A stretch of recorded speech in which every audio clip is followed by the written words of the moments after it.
नमस्कार दोस्तों, आज मैं भारत के एक ऐसे सच्चाई का पर्दाफाश करने वाला जो आपके पूरे सिस्टम को हिला दे।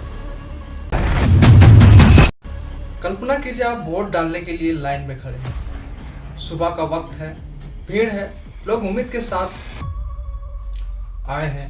आपके बगल में खड़ा एक व्यक्ति भी हाथ में वोटर स्लिप पकड़ा है। वह भी आप ही की तरह लंबी लाइनों की कतार में खड़ा है।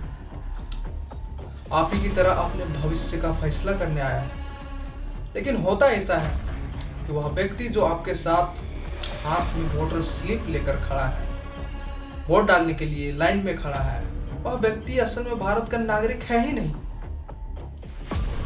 मैं जानता हूं दोस्तों कि आप यह सुनकर बहुत ही हैरान होंगे, परंतु यही हमारे भारत का लोकतंत्र का सच्चाई।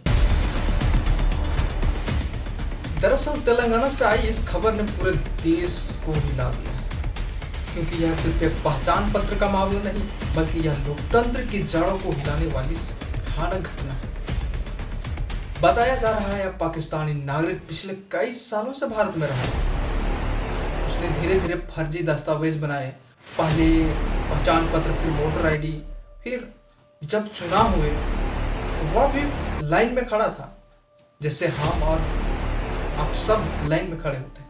लेकिन असली सवाल यह नहीं कि उसने कार्ड कैसे बना लिया, बल्कि असली सवाल है कि उसे यह पहचान आखिर किसने दिलाई। कौन लोग थे जो उसके पीछे खड़े थे? क्या यह सिर्फ एक आदमी का खेल है या फिर यह पूरे गिरोह की साजिश? रिसर्च के दौरान पता चला कि वह 1998 में भारत आया। 6 महीने का वीजा था, लेकिन 6 महीने में पूरा होने के बाद यह पाकिस्तानी हमारे भारत में ही रह गया। धीरे धीरे उसने फर्जी कागजात बनाए, जैसे कि पहले आधार कार्ड, फिर राशन कार्ड बनवाया और आखिरकार में भारतीय वोटर आईडी कार्ड भी बनवा लिया। ये फर्जी दस्तावेज उसने अकेले नहीं बनाया होगा, जरूर किसी ना किसी की मदद लिया होगा, किसी ना किसी की मिलीभगत जरूर रही हो। सवाल उठता है, क्या हमारे सिस्टम में ऐसी खामियां हैं जो किसी बाहरी नागरिक को भारतीय पहचान दे देती है, या फिर यह जानबूझकर किया गया खेल है?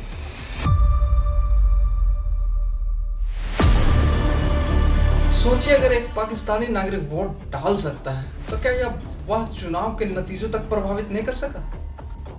क्या यह सिर्फ वोटिंग तक सीमित है या इससे भी बड़े खतरे छिपे हैं? अगर एक विदेशी नागरिक सिस्टम में घुसपैठ कर सकता है तो क्या आतंकियों के लिए यह दरवाजा नहीं खुल रहा?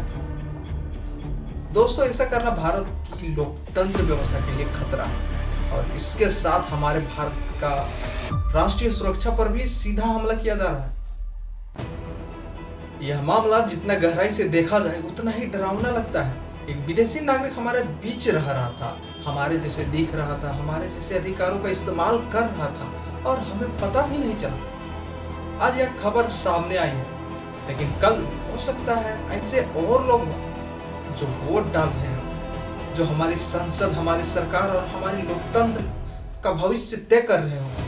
यह कहानी सिर्फ एक कार्ड की नहीं, यह कहानी है भरोसे की, उस सिस्टम की जिस पर हम सब विश्वास करते हैं। आज हम इस रहस्य को पर्दाफाश करेंगे, लेकिन मेरा आप सभी दर्शकों और भारतीय जनता से विनती है कि आप सभी सावधान रहिएगा, क्योंकि जो सामने आएगा वो आपके भरोसे को हिला देगा।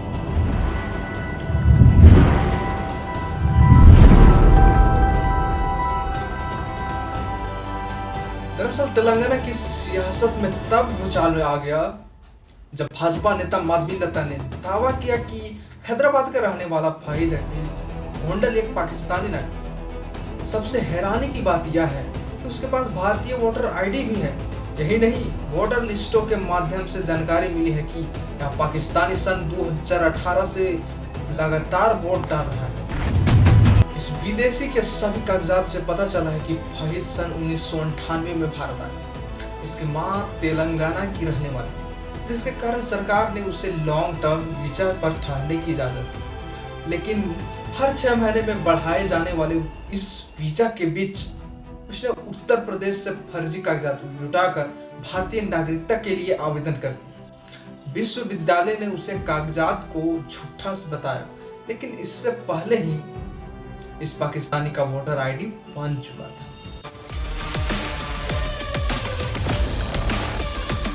सन 2018 से लेकर 2024 तक ये परिवार चुनाव में वोट डालता रहा। फिर सन 2024 में चुनाव आयोग ने करीब 5.5 लाख का फर्जी वोटर आईडी हटाया।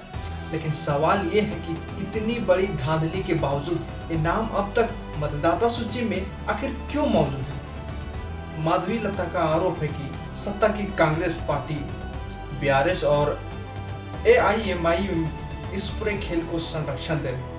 उसका कहना है कि सिर्फ यही नहीं बल्कि रोहिंग्या, पाकिस्तानी, अल्जीरियाई और केन्याई लोग भी नकली दस्तावेजों से भारतीय वोटर बन चुके हैं। अब सवाल उठता है कि क्या वे महज आरोप है या फिर सच में देश की जड़ें खोखली हो रही।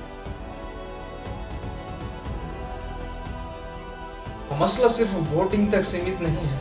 अगर एक विदेशी नागरिक भारत में वोट डाल सकता है तो वह देश के सिस्टम में घुसपैठ भी कर सकता है। माधवी लता का कहना है कि एक लोग नशे की तस्करी, आतंकी गतिविधियों और चुनावी धांधली में शामिल हो सकते हैं।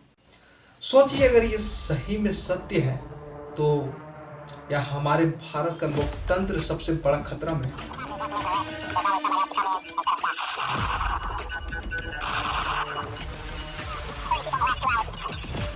इस जानकारी के बाद भाजपा नेता ने सीबीआई जांच की मांग की है और इस नागरिकता को तुरंत रद्द करने की बात कही। वहीं विपक्ष पार्टियां को कहना है कि यह धांधली भाजपा का राजनीतिक एजेंडा है। लेकिन चुनाव आयोग और गृह मंत्रालय ने इसके बारे में अब तक कोई स्पष्ट बयान नहीं दिया। इसका मतलब है कि अभी मामला पूरी तरह से अंधेरे में लिपटा हुआ है।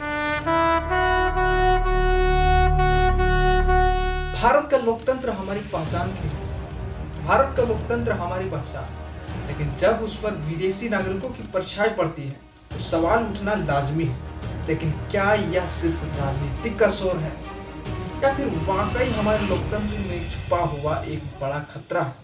इस विषय में जवाब आना अभी शेष है। सिर्फ आरोप है या फिर सत्य सिद्ध होगा, इसका उत्तर आपको अगले वीडियो में मिलेगा। तब तक आप लोग चैनल को सब्सक्राइब कर लीजिए और वीडियो को अधिक से अधिक लोगों के पास शेयर जरूर करें। धन्यवाद।